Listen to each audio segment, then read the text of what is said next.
Good afternoon, Atlanta. Welcome back to Veteran Today, hour number 2. You're listening to the WCEG Network on WCEGTalkRadio.com, your worldwide community empowerment group. Like us on Facebook, follow us on Twitter, call in and join the conversation at 678-619-1402. I am Herman Anderson. And I'm Anthony C. Aiken, and it's so good to be back for the second hour. If you missed the first hour, you missed a treat. That's true. We gave out a lot of information, pretty detailed on the claim process, the the benefits process. We talked about suicide education, prevention, PTSD, and right on down the line. We even gave a shout out to our good friend Gustavo Juli2, who's at home chilling today. Gustavo, if you're watching, how you doing, man? Having some good asopao, maybe some paella, drinking some sangria, calling it sick. I don't know. But hey, man, just know that we miss you, our buddy, our friend, and get well, get better. Get better, and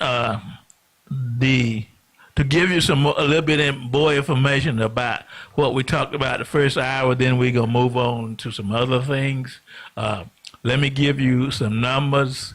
The National Suicide Prevention Hotline number is 1-800-273-8255, 1-800-273-8255, and that is the Veteran Crisis Line also, 1-800-273-8255, and press 1.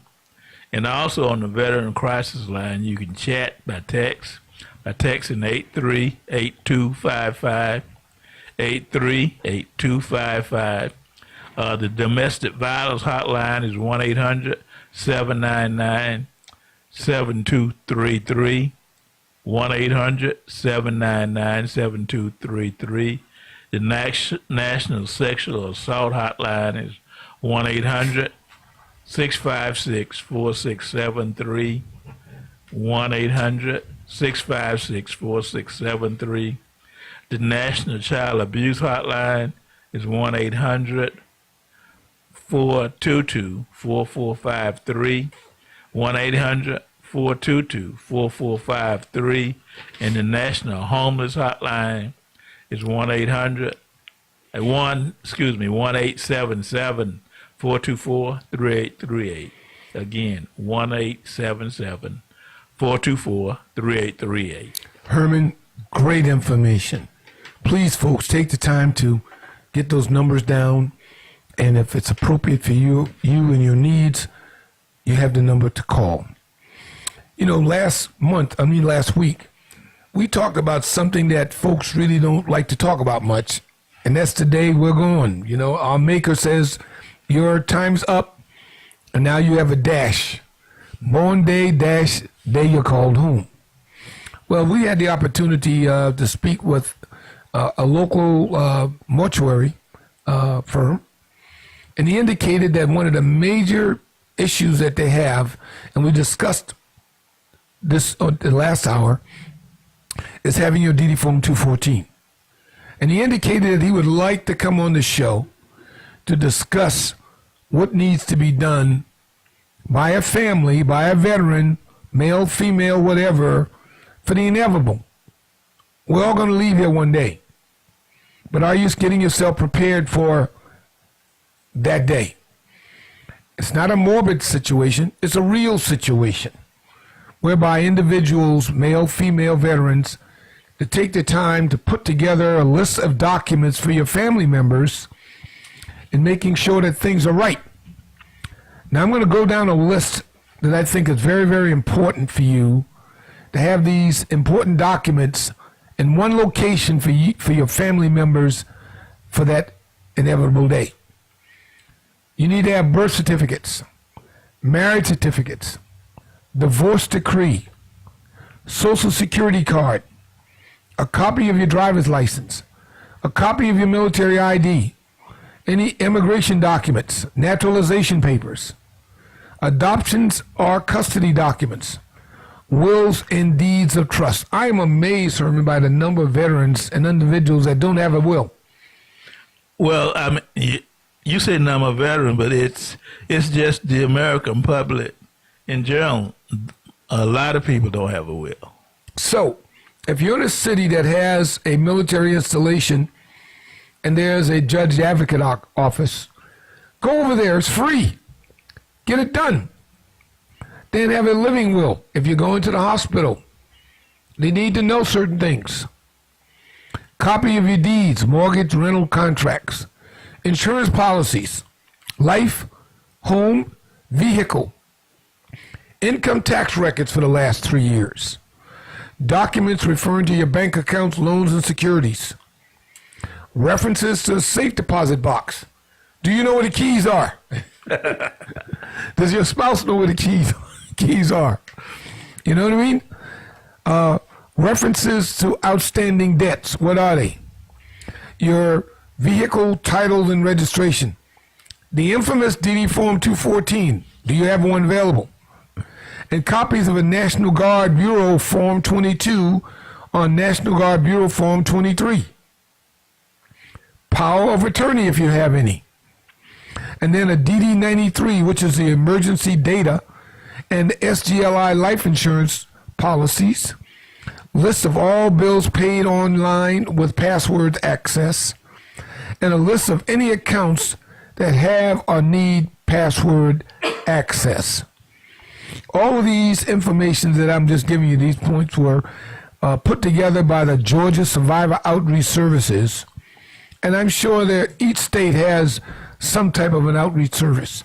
But these are key things. I know that in our home, each of us, my wife, myself, kids, we have a manila folder with all of the information available for that date.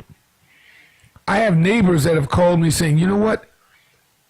A veteran died in our family, but we don't know what to do. And they mentioned the DD Form 214. What's that?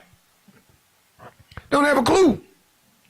So again, get together your list of important documents for your family members to have, and for you to have in one location, and everyone would know where they are. So whenever that day comes and you become a dash, and that day is coming, you're ready. It's coming for all of us, and that is very important, because the veteran part of it is there are benefits associated with absolutely with that. So and to help the funeral service director do all the paperwork, he need to start with the 214. And you know, again, and a lot of things that I'm telling you, especially for veterans, you can go online to va.gov, va.gov, and make sure that you become informed and know what needs to be done. Because again, as Herman and I stated, it's going to happen. It's going to happen. So are you ready?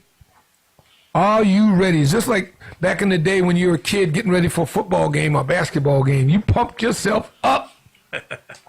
You were ready, because when you got on that court, on that field, you just wanted to perform. So again, perform in your home. Get yourself with these important documents and making sure that everything is in line. Please do that. Please. We implore you to do what you got to do. And that is true. And another item that we address a lot on here is the Veteran Treatment Court,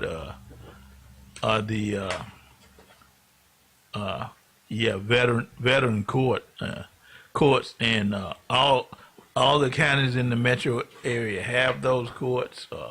Fulton, DeKalb, Gwinnett, Cobb, Clayton County now has one. So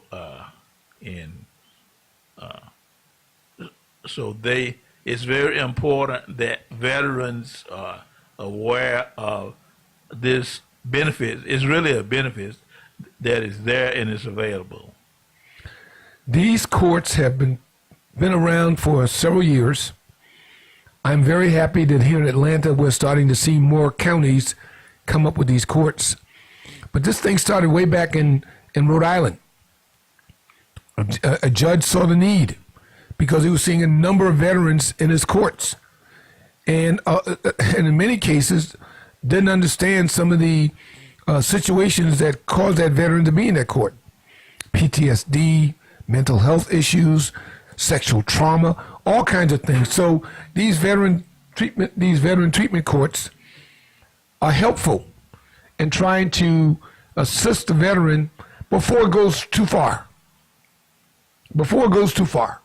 In a lot of cases, sometimes things can be mediated because they understand or got more information on why that veteran, male or female, is in his or her court.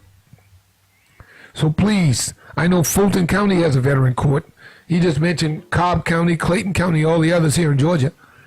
But around the country, they're doing things for veterans that get themselves in a little situation. Yeah, we follow that pretty closely, and I think around the country, the last number I saw was at least 154. 154 courts.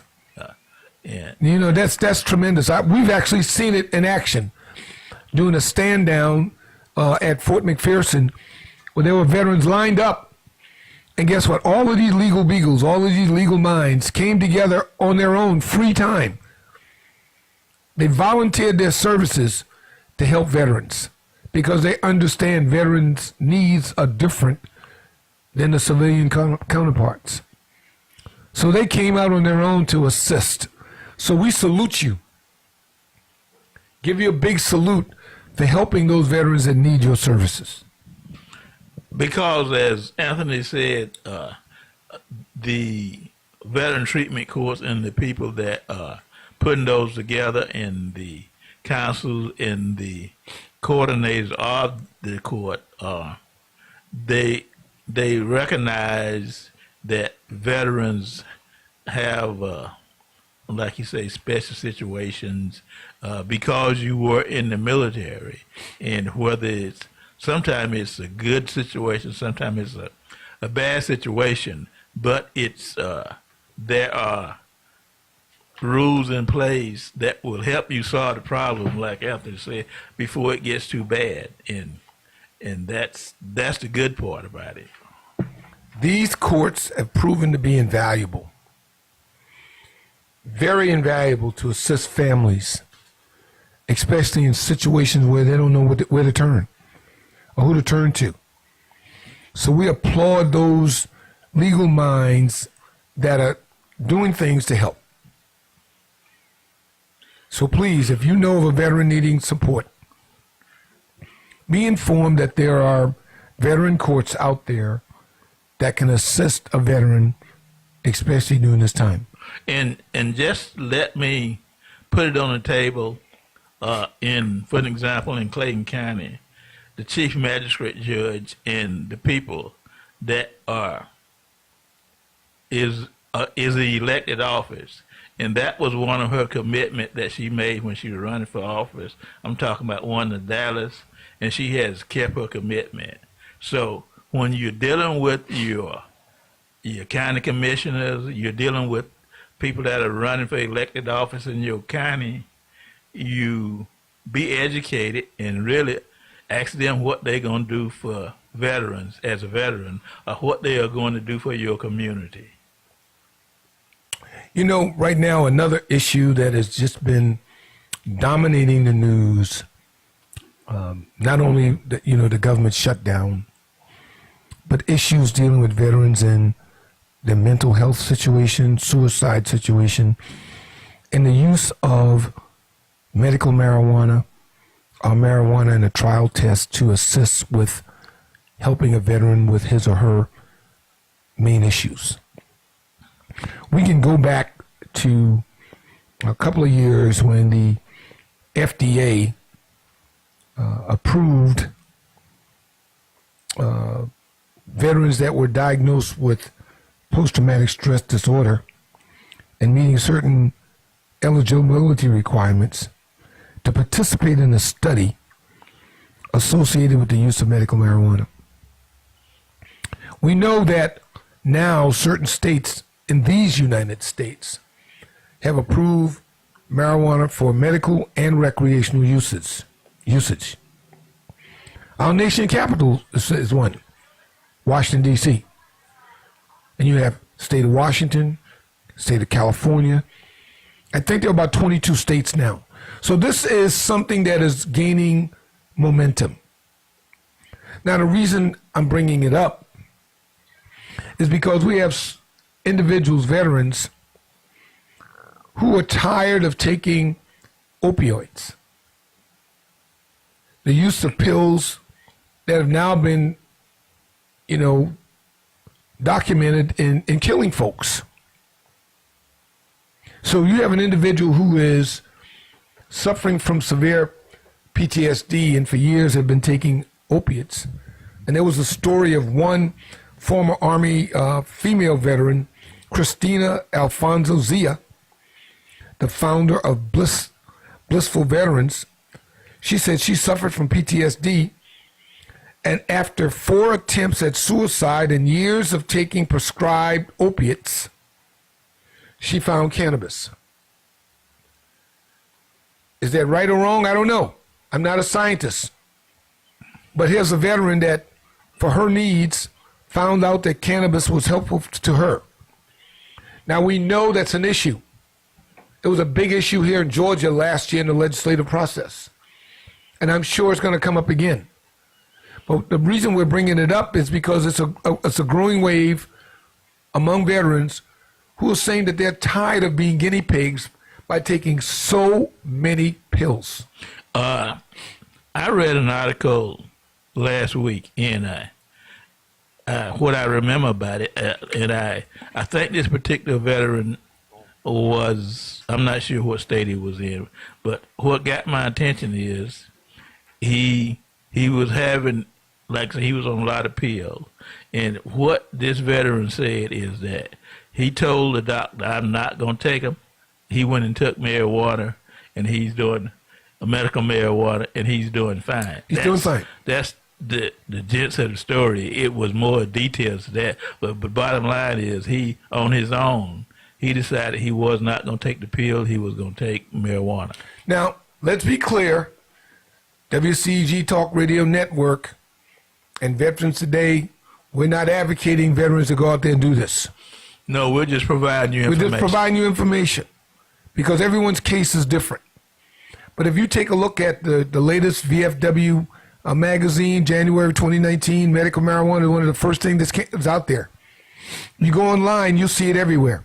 Now, there's some individuals that state, medical marijuana is a class 1 drug, which is true. But if you look deeper into it, morphine is also considered a class 1 drug. And where do you get it? Hospitals, to take care of an issue. Take care of an issue. Doc, where's that shot? I'm hurting. Give me that shot of morphine. So you have a debate going on there. You have a class 1 that is use of morphine, and now you have another class 1, marijuana, both trying to eliminate an issue, pain, suffering, reducing stress. Again, we're just giving you information. That's all over the internet, everywhere, and it's something that is not going to go away. It's going to continue to escalate.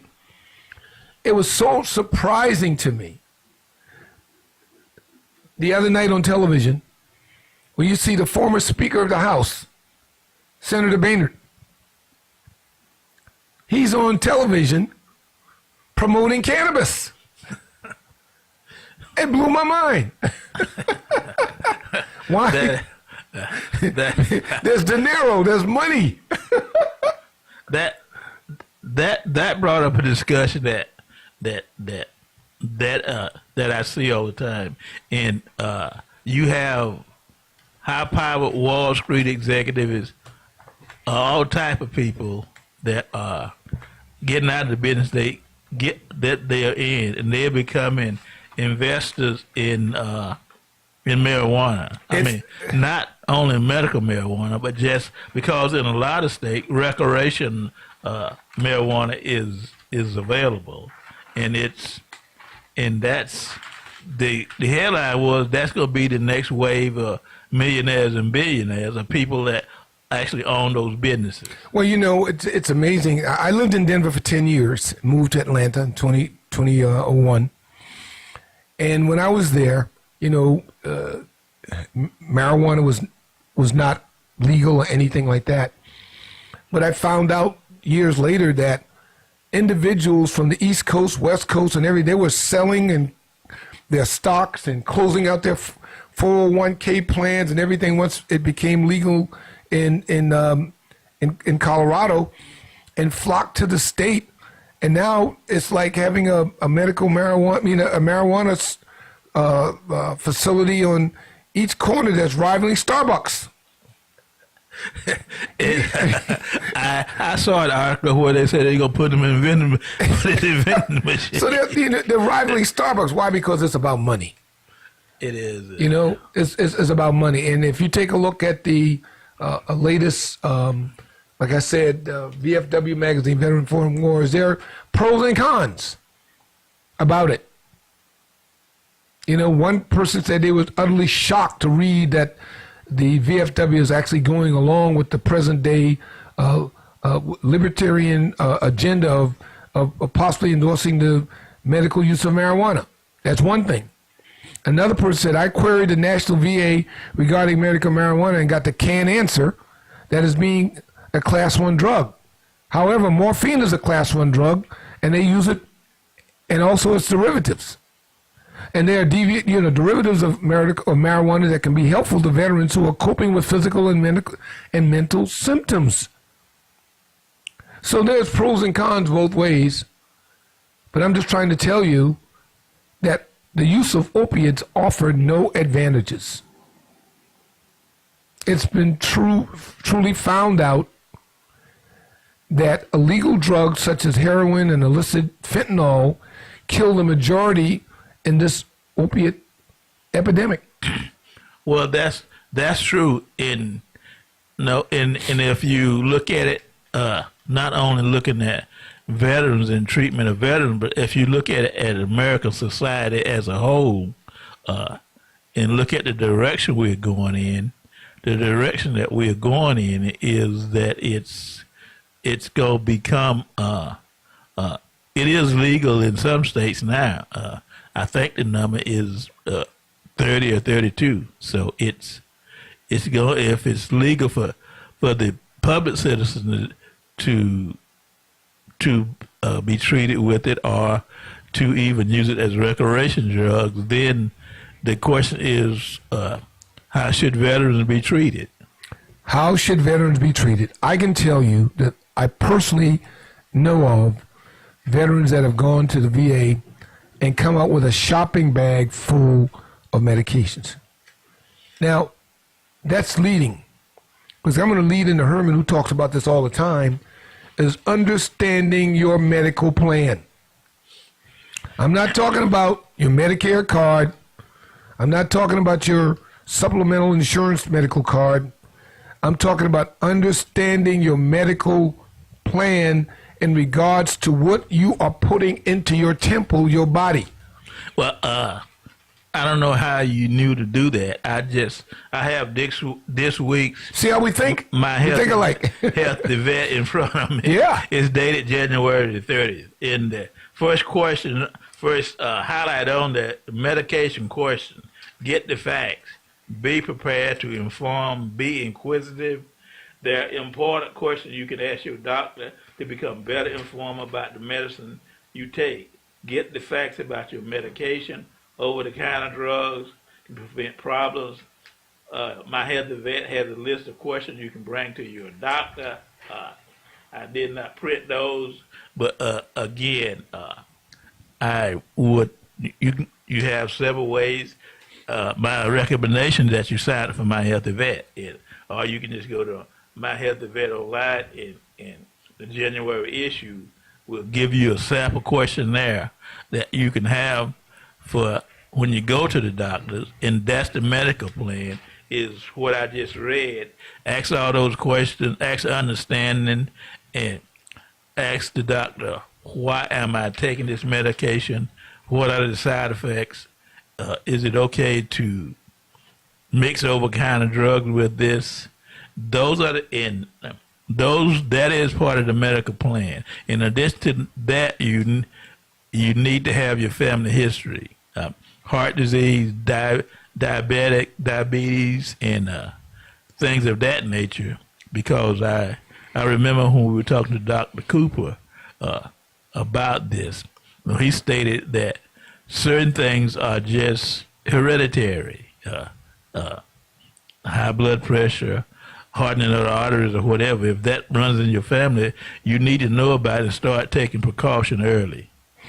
Very early. Understand what's being put into your body. You're not a pharmacist. You know, your body is not a test. You're being seen, and, you know, in most cases you go to a doctor and, Doc, I got this pain. They give you another drug, in addition to the drug you already taken. Like I said, I've seen veterans come out with a bag, grocery bag full. There's no way in the heck they understand what they're taking. Some of them you can't even pronounce. Well, and another point about that is, in my case, I go to more than one doctor, and you need. I want to make sure that each doctor know what they're prescribing me and what I'm taking, because I have a concern about taking different drugs that may interact with each other. I know one thing. I'll ask a question. When certain drugs were prescribed for me at the beginning, I'm like, well, why are you prescribing this to me? Have you ever taken this yourself? He didn't like that too much, but I asked the question. I needed to be informed. I wanted to know what you're prescribing for me to put into my body. And when you're taking 3, 4 to 5 different medications, in some cases 2 to 3 times a day, you do the math. The number of pills that you're putting into your body every day, all year. Do you see improvements? Are you nutting out? Are you depressed? And I tell you what, depression's real. I went through it. I went through some severe depression. And I'm sure many other veterans, male and female, have gone through depression. Well, in my opinion, that's why you asked about the side effect, because you may take one medication to solve the depression issue, but the side effects of that medication, it may cause you pain, or it may cause you drowsiness, or whatever somewhere else. So I need to know that. You know what? One reason I really love being a veteran and talking to other veterans, because we can talk to each other.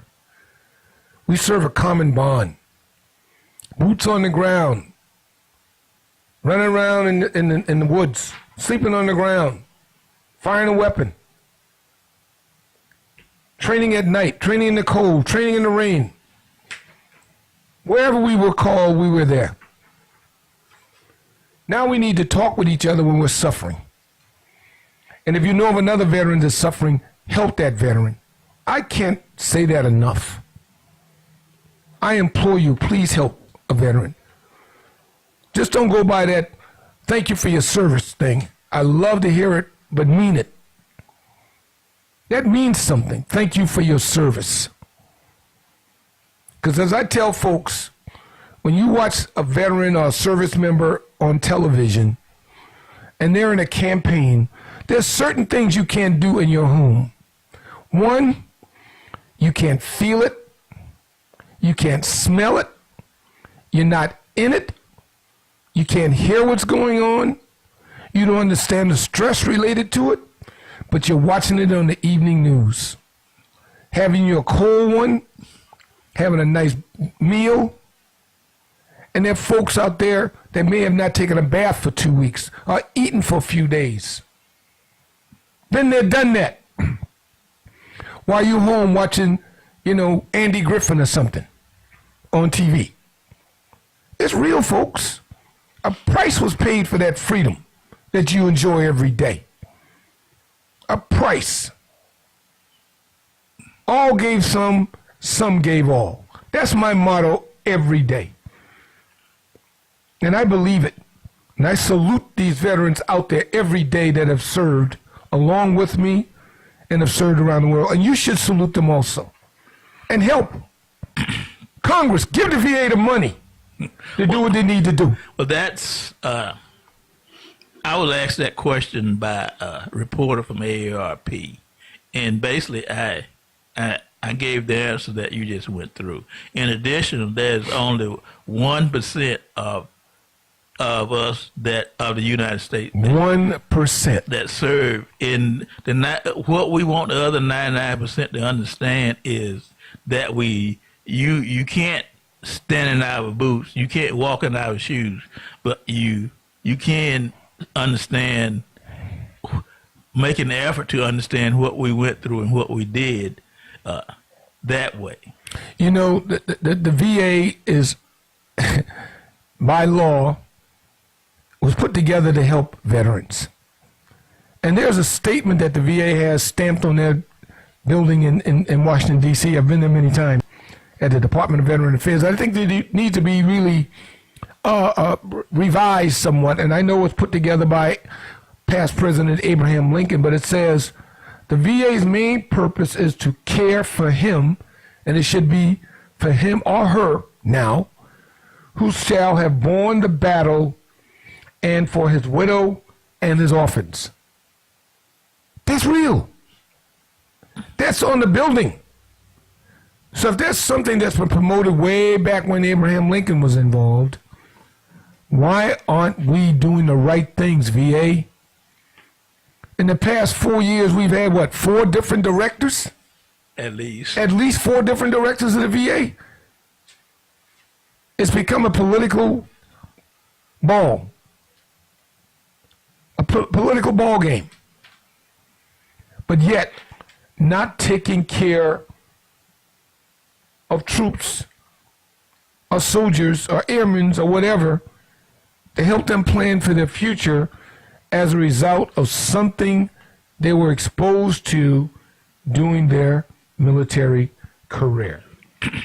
And another part to that is particularly younger veterans is transition out of the military into Absolutely right. civilian life. And that is important because if you're basically in midlife and you say you're 40, 45 and you're looking to start a business, be an entrepreneur, get a career in another field. I mean, you have training and skills that the military provided you that are great, but the civilian companies and the government is not doing a good job of transition, providing an opportunity to transition. Well, you know, what you stated is truly amazing, because when you take a look at the issue of the VFW January issue, it talks about a former Marine by the name of Bob Parson, who served in Vietnam. And Bob Parson, believe it or not, is the founder of GoDaddy.com. I didn't even know that. I didn't know that till I But here's a veteran who served in Vietnam, but came out with the training that he received and the initiative, because Herman just talked about business, formed GoDaddy.com. He's a billionaire, folks. This veteran has given over $50 million, $50 million to veteran organizations to help them deal with catastrophic injuries. Catastrophic. Now, this, you know, that's amazing. This gentleman who lives in Scottsdale, he bought a golf course, Scottsdale National Golf Club in Arizona, in 2013. And I'm sure he's done many other things. I read that article also, and the interesting part about it is when he got out, he worked a couple of years at different jobs. But then when he started GoDaddy, his discipline and his determination was so great that he said he would work around the clock. Then he would sleep a few hours and get back up and start back on his invention. Now that's not any different than when we're in the military. When you had an alert, 2 o'clock in the morning, you're out there doing what you got to do. Work until you're crazy. I remember my commander telling me when I was in XO.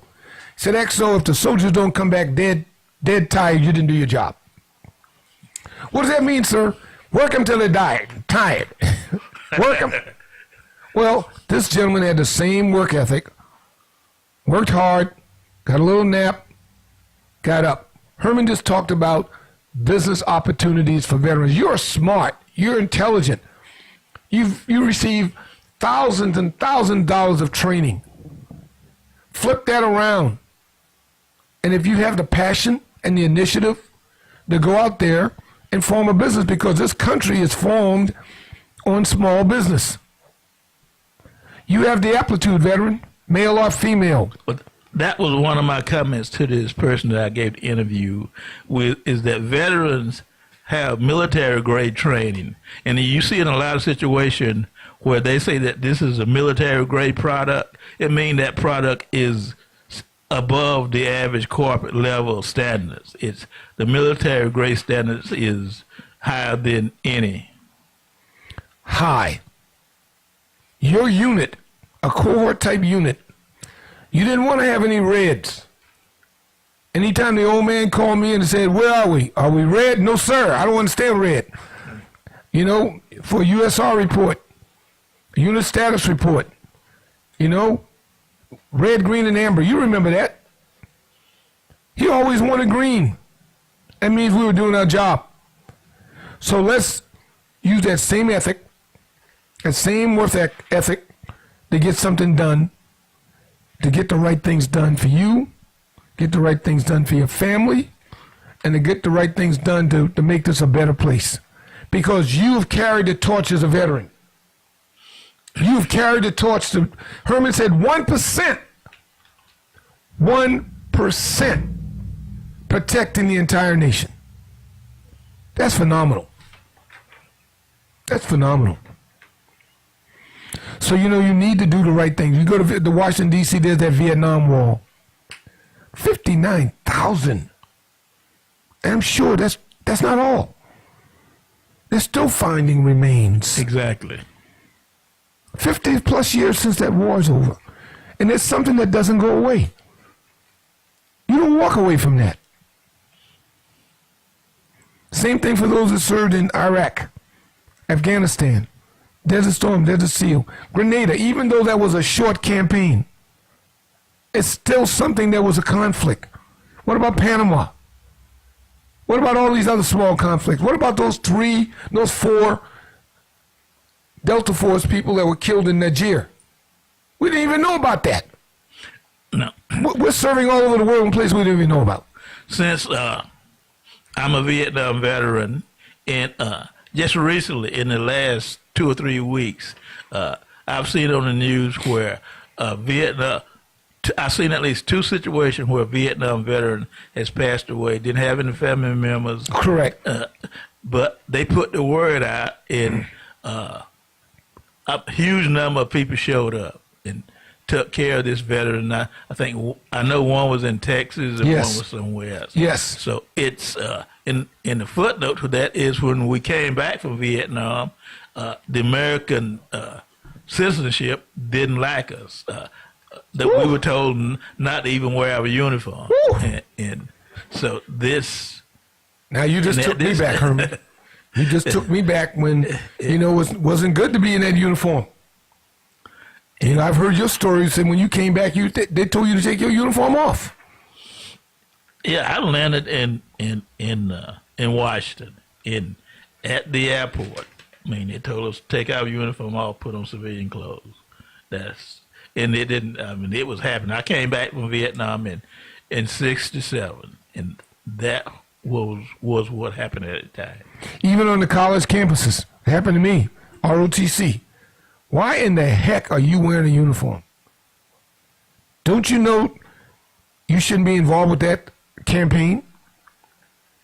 Don't you know that you shouldn't serve? Why don't you move to Canada? They didn't have a wall. Go to Canada. Go someplace else, but don't go to Vietnam. You know what I mean? So for those that served, those that were in the Vietnam era, we still salute you because you helped us. I know at age 18, my father took me straight downtown to the federal building for the draft. I didn't have a choice. Son, you are going. Well, that's true, and we got to wrap this up, but it's time to go already? it's time to do it. Oh, come on. Do it, but I was, my number was in the 20s, so I knew I was going to be. You were hot. You were going to be drafted. Yeah, you were hot. So I just volunteered for the Air Force and moved on. Well, folks, I can tell you, we just want to say thank you very much for being with us this week. We got to give a shout out to our queen, our leader, Ms. Rogers, for having the vision to put together the WCEG network. Not only are you listening to us today, but every day during this week, every week, there are other hosts. So please tune into the WCEG network of hosts and be informed, because what we try to do, being a worldwide community empowerment group, is to give you up-to-date, factual, encouraging information to help you with your life. Well, that is true, and you can do it on your smart devices by going to WCEG talkradio.com and logging in and listen to all the different programs that we have. We have something for everybody, and we hope you will do that. So our good buddy Gustavo Juliao and Tom Murphy, it's shameless, but we're going to say it anyway. Get better. Gustavo, your vacation will be off next week. We expect you in the studio. We've got to give a shout out to our engineer. He does a tremendous job for us. We appreciate everything that he does for us. We couldn't do what we do without the support. And we're gonna close by wishing everybody a happy weekend. And I know the Super Bowl's in town, so enjoy your life wherever you are. So have a good weekend. See you next week. Take care.